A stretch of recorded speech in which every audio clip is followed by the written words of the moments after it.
पिछले कुछ टाइम से तो हम क्या कर रहे हैं, ऑफ सीजनल वेजिटेबल ले रहे हैं, जबकि आयुर्वेदा क्या बोलता है कि हमें सीजन के अकॉर्डिंग अपना फूड लेना चाहिए। और इसी की वजह से इतने सारे लोग बीमार हो रहे हैं। अभी थोड़ी देर पहले डॉक्टर साहब बातचीत कर रहे थे, तो दिस इज द रीजन कि हमारे फूड हैबिट्स में बहुत ज़्यादा चेंज आई है। तो मेरा पूरा फोकस है कि how we can work on our food habits, और उसमें लोकल विजडम भी बहुत रोल प्ले करती है। तो अगर हम देखें हमारी लोकल विजडम थी फूड को लेके, मेडिसिन को लेके, रिलीजियस प्रैक्टिसेस को लेके, एग्रीकल्चर को लेके और वे ऑफ लिविंग। और इसके कुछ एग्जांपल हैं, जैसे सेपरेट रूप इंडिया में होते थे जिसमें कि हम कंजर्व करते थे नेचर को, और एक वो सस्टेनेबल वे था।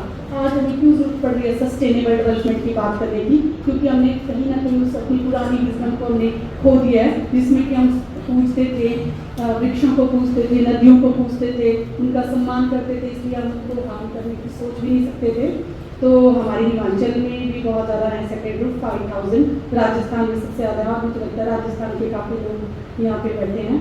तो ये हमारा एक सैड फेस्टिवल होता है मंडी में आफ्टर रेनी सीजन। तो वहाँ पे near about 20 wild food plants और मेडिसिनल प्लांट को वर्शिप किया जाता था, जो कि हमारा एक ट्रेडिशन था। पर धीरे धीरे ये प्रैक्टिस कम हो रही है, अब लोग भी इतना अप्रोचेबल नहीं है कि वो जाएं और ये प्लांट्स कलेक्ट करें। तो इसलिए वहाँ के जो सेलर है वही कलेक्ट करते हैं और सैर फेस्टिवल के आसपास इन प्लांट्स को बेचते हैं वो लोगों को। Anyhow they are playing very important role कि वो ये चीज़ें प्रोवाइड कर रहे हैं लोगों को। वैसे हमारा जो खान पान था वो भी बड़ा स्पेसिफिक था। हम प्लेट्स में, पेपर प्लेट, पत्तों की प्लेट्स में खाना खाते थे।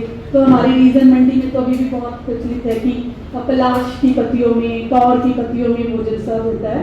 और तो धीरे धीरे ये ट्रेंड कम हो रहा है, प्लास्टिक प्लेट्स और पेपर प्लेट्स जो है वो चेंज हो रही है इसमें। ये एक मैट आप देख रहे हैं फर्स्ट में, ये हिडेकियम प्लांट होता है जो हिल्स में मिलता है। तो इसकी पत्तियों से ये मैट बनी होती है और ये स्पेशली सर्दियों में ये बॉडी को गर्म रखती है। तो means we have such kind of sustainable way of living. ये गांव था, मैं वहाँ पे गई थी, वहाँ पे सारा गांव पत्तल बनाता है। So it's a way of living और लाइवलीहुड फॉर देम। तो ये पूरे के पूरे इनके पास मशीन्स भी दी हुई हैं अभी पत्तल बनाने की। और इनके ऊपर ये एक मंदिर है, देखो ब्रह्मा माता का मंदिर। और इस गांव की इनसे बातचीत के बाद मुझे पता चला कि they have a very unique tradition. जो भी शादियां होती हैं मंदिर में ही होती हैं। और यहाँ पे मतलब नो डाउट कास्ट सिस्टम तो है, पर कास्ट के लोगों की भी और अपर क्लास की एक ही मंदिर में होती हैं शादियाँ।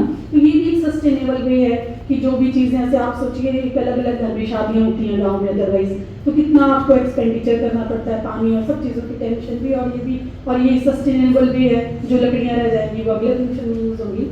तो ये कुछ चीज़ें थी।